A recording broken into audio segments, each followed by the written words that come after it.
Have a blessed evening po. Ngayon meron na naman quotes na ipaparinig sa inyo. Ito po ang quotes ko.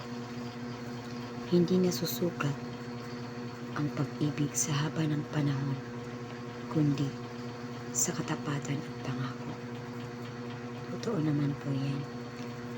Kahit matagal na kayong nag-iibigan, mga matagal ng panahon, pero yung isa ay natukso.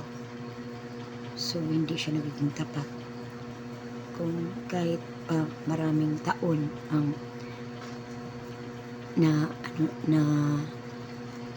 nagkakaroon kayo ng yung iniibig na maraming taon ang dumaan, pero hindi siya naging tapat, wala ring mangyayari. Kaya, ang katapatan at pangako sa isa't isa ay mahalaga